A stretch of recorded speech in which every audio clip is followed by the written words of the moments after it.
Lo primero que debemos entender es que el aumento de los impuestos, no importa la situación fiscal que esté viviendo un país, siempre perjudican el desarrollo económico y social.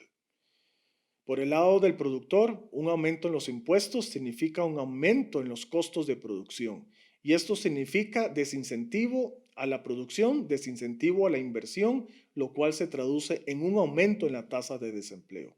Por lo tanto, si queremos atacar el desempleo, lo último que debemos hacer es aumentar los impuestos. Por el lado del trabajador, todo aumento de los impuestos significa que el ingreso disponible es menor. Es decir, lo que el trabajador va a poder comprar ahora con los nuevos impuestos va a ser menor que lo que podía comprar antes. En otras palabras, lo estamos empobreciendo. Desde este punto de vista es que los impuestos deben ser mínimos, sin importar la situación económica o social por la que atraviese el país. Por el lado del gasto público, debemos entender que el gasto público, es decir, el sector público es ineficiente e ineficaz per se. Esto no lo digo yo, esto lo dice la teoría económica y está sustentado por la evidencia empírica a lo largo de la historia de la humanidad.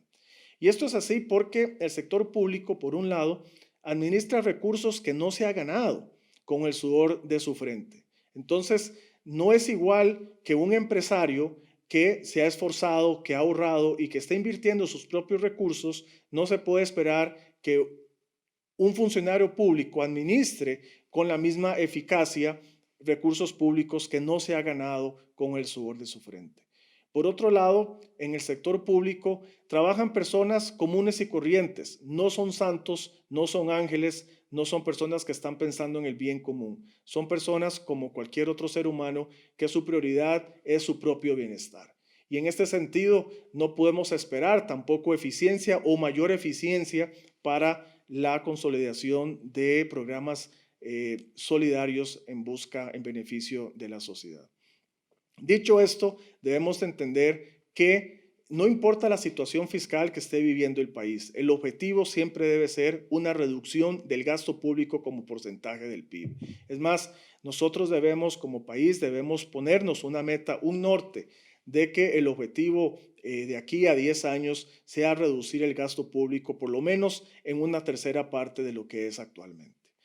Dada la situación fiscal que está viviendo el país, el gobierno ha planteado esta propuesta ante el Fondo Monetario Internacional que va acompañada de mayores impuestos. Como les he dicho, la idea más bien es no aumentar los impuestos porque esto agravaría la situación fiscal que estamos viviendo, agravaría la tasa de desempleo que está experimentando el país. Lo que necesitamos más bien es reducir, es decir, todo el ajuste fiscal debe provenir de la reducción del gasto público y aquí vengo a hacer 5 propuestas, no son exhaustivas, pero por lo menos da cierta idea de lo que debe hacerse. El primer concepto tiene que ver, o la primero, tiene que ver con reducción de la tasa de la carga tributaria, reducción de los impuestos y aquí me baso en un principio de la economía fundamental que se conoce como la curva de Laffer. La curva de Laffer dice que si usted baja los impuestos, se traduce en un incremento en la recaudación fiscal. Y esto es así porque al bajar los impuestos, estamos incentivando la inversión y entonces al haber mayor inversión, la recaudación fiscal es mayor. Y no solamente al haber mayor inversión, también estamos atacando el problema del desempleo. Mayor inversión significa reducciones en las tasas de desempleo. Por otro lado, al reducirse también la carga tributaria, lo que la evidencia empírica demuestra, siguiendo el principio de la curva de Laffer, es que también hay una reducción de la evasión fiscal y una reducción de la elusión fiscal, en el sentido de que hay menos incentivos para evadir. El empresario o la persona, el sujeto económico tiene menos incentivos para evadir impuestos cuando las tasas son bajas. Entonces, la primera propuesta para enfrentar la situación fiscal que estamos viviendo es, primero, reducir impuestos significativamente.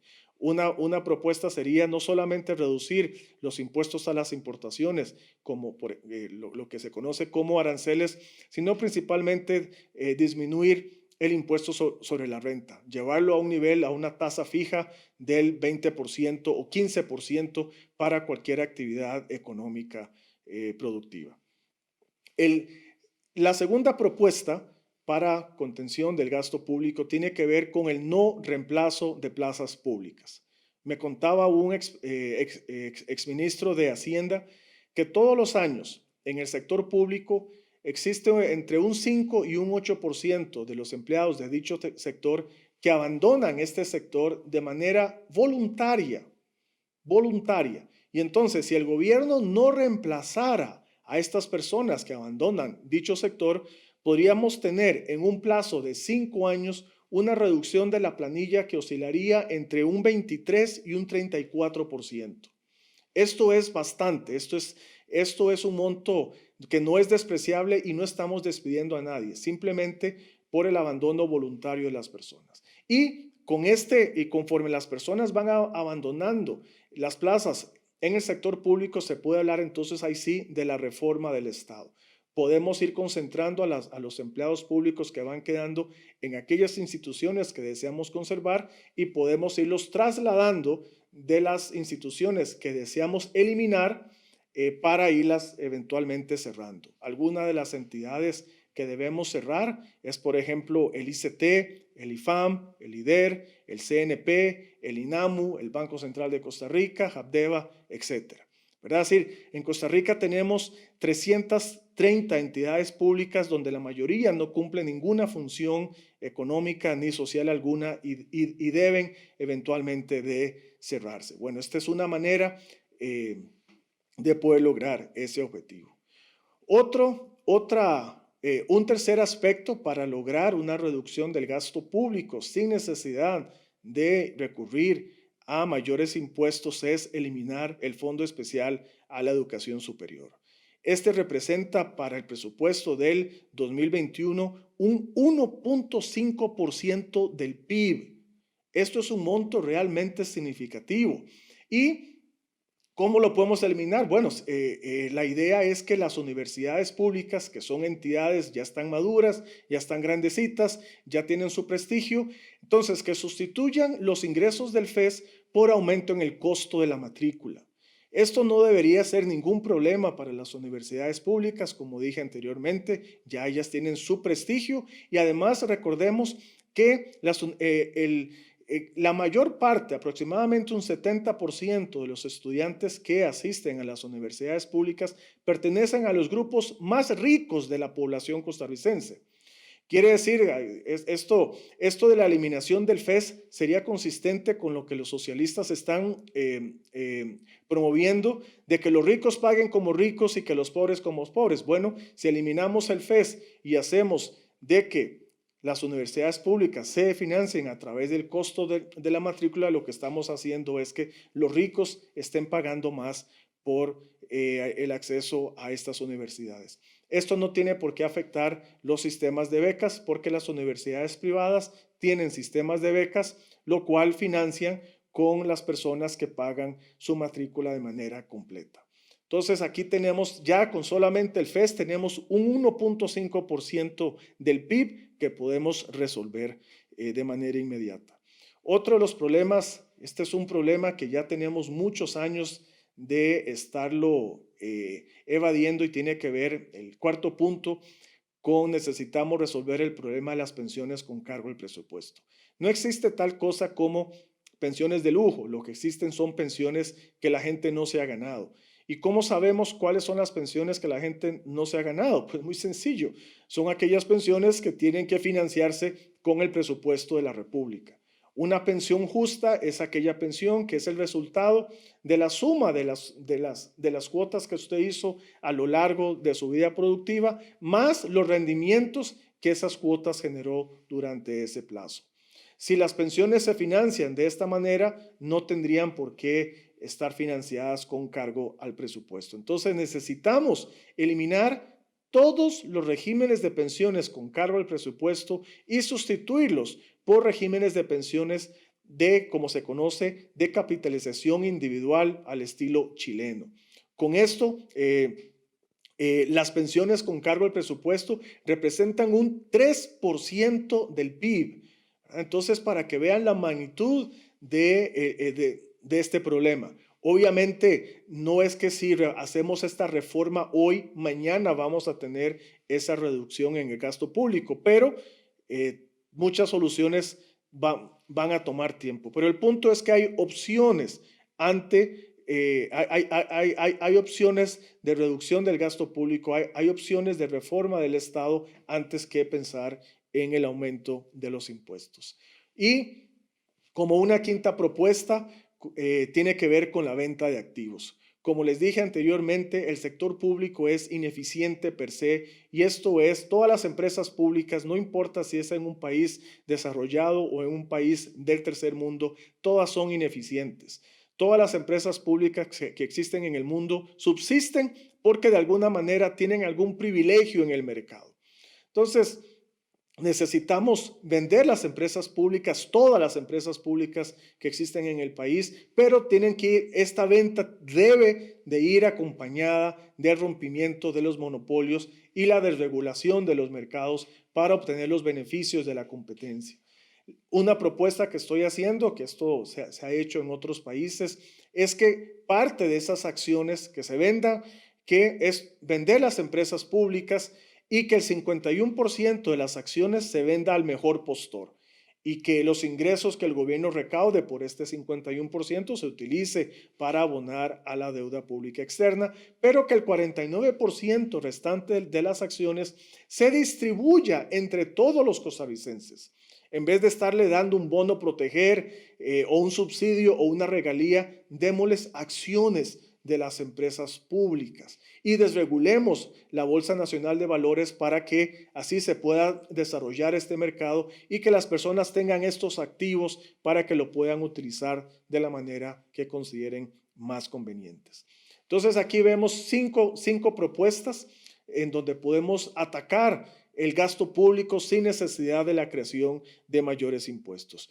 En resumen, bajar impuestos siguiendo el principio de la curva de Laffer. El segundo es no reemplazo de las plazas públicas de las personas que renuncian o abandonan dicho sector.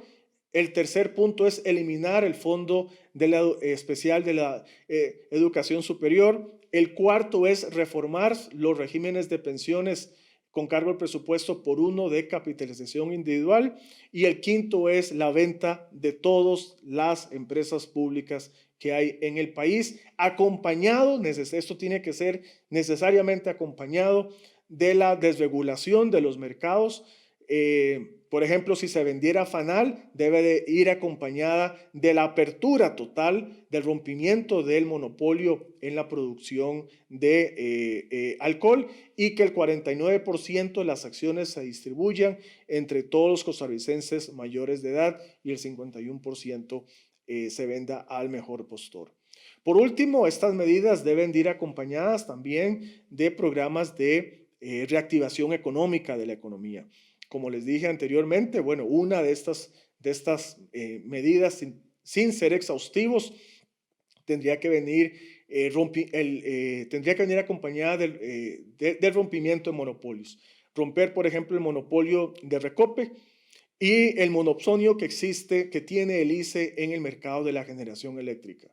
Muchas de las empresas que se han ido de este país, cuando se han ido, dicen que se van debido a que los costos de producción, los costos administrativos son sumamente altos. ¿A cuáles costos se refieren? Bueno, a los costos en los combustibles, a los costos en la electricidad y a los costos en las cargas sociales. Si abrimos el monopolio de Recope, estamos atacando el costo de los combustibles. Si abrimos el monopsonio que tiene el ICE en la generación eléctrica, estamos atacando el problema de los altos costos de la generación eléctrica. Y los costos en las cargas sociales lo podemos enfrentar siguiendo una de las propuestas del gobierno, es sacar a FODESAF, que representa un 5% de las cargas sociales, sacarlo de las cargas sociales y que FODESAF se financie con los otros impuestos.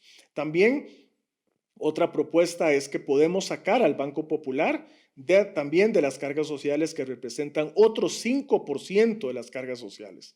Es decir, el Banco Popular también es un banco ya grandecito, ya maduro, ya tiene su clientela y no necesita del privilegio ni de la protección estatal de recibir obligatoriamente un 5% del salario de todos los trabajadores. Entonces, podemos sacar al Banco Popular también de las cargas sociales y ahí tendríamos entonces una reducción del 10% en las cargas sociales. Entonces, con estas propuestas, creo que no necesitaríamos de recurrir a ningún empréstito con el Fondo Monetario Internacional y podemos no solamente evitar este préstamo, evitar más endeudamiento, sino que estaríamos colocando a Costa Rica en ruta hacia las políticas económicas que conducen al desarrollo económico y social. Muchas gracias.